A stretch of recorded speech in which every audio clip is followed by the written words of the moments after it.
ज्योतिर्मठ के पीठाधीश्वर शंकराचार्य स्वामी अविमुक्तेश्वरानंद सरस्वती ने दिल्ली में बन रहे केदारनाथ मंदिर का विरोध करने के साथ साथ अब एक पुराने विवाद को फिर से हवा देने की कोशिश की है।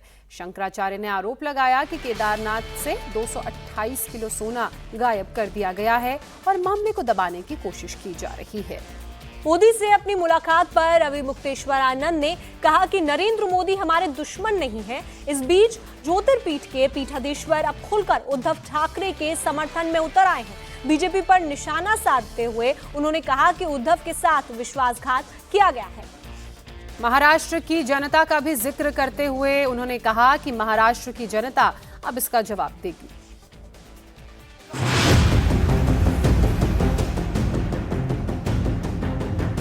ज्योतिर्मठ के शंकराचार्य स्वामी अविमुक्तेश्वरानंद सुर्खियों में है। उनके सुर्खियों में रहने की वजह है उनके बयान। शंकराचार्य ने कहा है नरेंद्र मोदी दुश्मन नहीं। दूसरा बयान है उद्धव के साथ विश्वासघात हुआ। और तीसरा और ताजा आरोप है केदारनाथ से 228 किलो सोना गायब हुआ। साथ ही दिल्ली के बुराड़ी में बन रहे केदारनाथ मंदिर का भी स्वामी अविमुक्तेश्वरानंद विरोध कर रहे हैं। दरअसल दिल्ली के बुराड़ी में बाबा केदार का एक मंदिर बनाया जा रहा है। ये मंदिर उसी तर्ज पर बनाया जा रहा है जैसा मंदिर उत्तराखंड में है। मंदिर का शिलान्यास उत्तराखंड के मुख्यमंत्री पुष्कर सिंह धामी ने किया। दिल्ली में बन रहे इस मंदिर का केदार घाटी में जमकर विरोध हो रहा है। केदारनाथ धाम के पुजारी, पंडे, कारोबारी, स्थानीय लोग इसका विरोध कर रहे हैं। स्थानीय लोगों का कहना है कि अगर दिल्ली में केदारनाथ मंदिर की रेप्लिका बनेगी तो उसका असर केदारनाथ बाबा के दर्शन के लिए आने वाले श्रद्धालुओं की संख्या पर पड़ेगा। अब उसी में सुर मिलाते हुए शंकराचार्य भी कूद पड़े हैं। साथ ही शंकराचार्य ने बड़ा आरोप लगाते हुए कहा है कि केदारनाथ से 228 किलो सोना गायब हो गया और उसकी जांच तक नहीं की गई। प्रतीकात्मक केदारनाथ नहीं बन सकता है। हमारे यहाँ शिव पुराण में 12 ज्योतिर्लिंग का व्याख्यान किया गया है। बताया गया है कि 12 ज्योतिर्लिंग होते हैं। 12 ज्योतिर्लिंगों के जहां नाम बताए गए हैं वहीं पर उनका पता भी बता दिया गया है। और ये कहा गया है जैसे सौराष्ट्रे सोमनाथम, पहले कहा सौराष्ट्र माने पता, उसके बाद कहा सोमनाथ। उसी तरह से केदारम हिमवत पृष्ठे, जो केदार है वो हिमालय के पृष्ठभाग में है, माने हिमालय में केदार है। तो आप दिल्ली में कहां से ला के रख दोगे केदार को? जब पता साफ साफ बताया गया है कि ये यहाँ लोकेटेड है तो आप उसका लोकेशन क्यों बदलना चाहते हैं? क्यों जनता को भ्रम में डालना चाहते हैं? आप भगवान के 1000 नाम है, किसी नाम से स्थापना करके पूजा करिए, लेकिन केदारनाथ धाम दिल्ली में बनेगा, ये अनधिकार चेष्टा है और ये नहीं होना चाहिए। जो हमारे धर्म स्थान है वहाँ पर राजनीति वाले प्रवेश कर रहे हैं और अब हमारे धर्म स्थान में जहाँ प्रवेश करने में दिक्कत हो रही है, आप केदारनाथ में देखिए 228 किलो सोने का घोटाला हो गया। आप पत्रकार लोग क्यों नहीं उठाते हो? तो जब वहां पर घोटाला हो गया तो अब आप दिल्ली में केदारनाथ बना लोगे, वहां पर फिर दूसरा घोटाला करोगे। 228 किलो सोना केदारनाथ से गायब कर दिया गया। ये कहाँ का नियम है? क्यों नहीं उठाते हो प्रेस वाले इस बात को?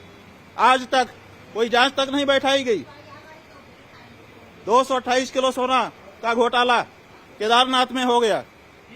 कौन जिम्मेदार है? क्यों इस बारे में जांच नहीं होती है? क्यों भाई इस बारे में निर्णय नहीं होता है? और अब आप कहेंगे हम दिल्ली में ही केदारनाथ बना लेंगे? ये नहीं हो सकता। दरअसल स्वामी अविमुक्तेश्वरानंद जिस घोटाले का आरोप लगा रहे हैं वो क्या है ये आपको बताते हैं।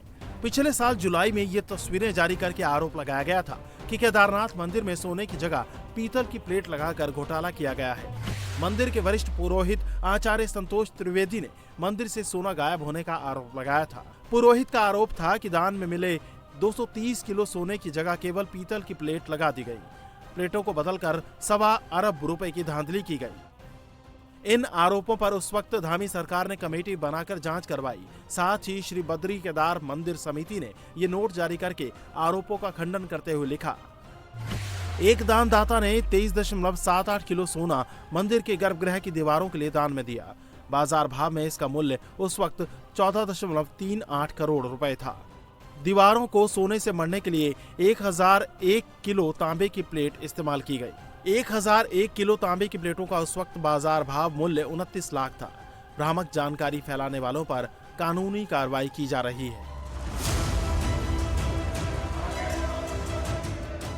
उस वक्त श्री बद्रीनाथ केदारनाथ मंदिर समिति के बयानों के बाद ये मामला शांत हो गया, लेकिन मुंबई पहुंचे शंकराचार्य ने इसे फिर उठाने की कोशिश की है। साथ ही आमतौर पर मोदी सरकार पर हमलावर रहने वाले शंकराचार्य ने पीएम के साथ अपनी मुलाकात पर भी बात की। अनंत अंबानी और राधिका की शादी में पीएम ने शंकराचार्य के पास जाकर आशीर्वाद लिया था। हाँ, वो हमारे पास आए थे, उन्होंने प्रणाम किया। हमारा नियम है, हम लोग आशीर्वाद देंगे, जो आएगा उसको आशीर्वाद देते हैं। नरेंद्र मोदी जी हमारे दुश्मन थोड़े हैं, हम उनके हितैषी हैं, सदा उनके हित की बात कह रहते हैं। जब उनसे कोई गलती हो जाती है तो हम उसको भी कहते हैं कि तुमसे ये गलती हो रही है। वो हमारे दुश्मन नहीं है। स्वामी अविमुक्तेश्वरानंद सरस्वती ने राम मंदिर की प्राण प्रतिष्ठा को लेकर मोदी सरकार के खिलाफ मोर्चा खोला था। अब ज्योतिर्मठ के शंकराचार्य उद्धव ठाकरे के लिए बैटिंग करने लगे हैं।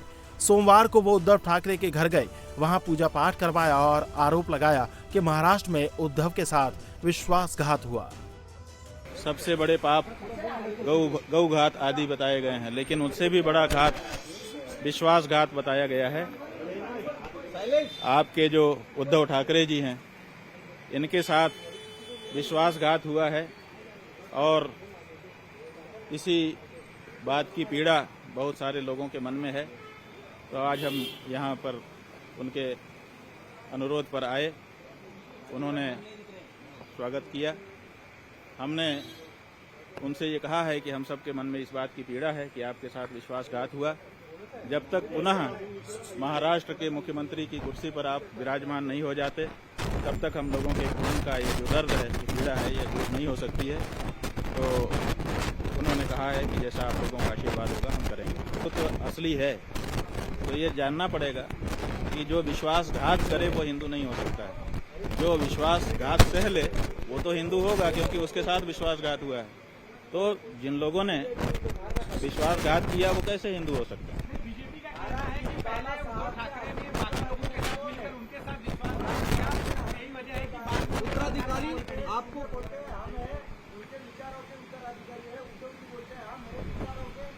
भाई, हम कह रहे हैं कि उद्धव ठाकरे जी के साथ विश्वासघात हुआ है। अब इसी में आप समझ लीजिए। इसलिए पूरे महाराष्ट्र की जनता इस बात से पीड़ित है, सबके मन में इस बात का दर्द है। चुनाव में इस बात का पता भी चल चुका है। अब तो ये बात प्रमाणित हो चुकी है कि महाराष्ट्र की जनता इस बात को मानती है कि उद्धव ठाकरे जी के साथ विश्वासघात हुआ है, और ये ठीक नहीं है। ये जनता का भी अनादर है। जनता जिसके लिए बहुमत देती है उसको उसके समय तक के लिए बनाए रखना चाहिए। बीच में सरकार को तोड़ देना और बीच में जनमत का अनादर करना, ये अच्छी चीज नहीं है।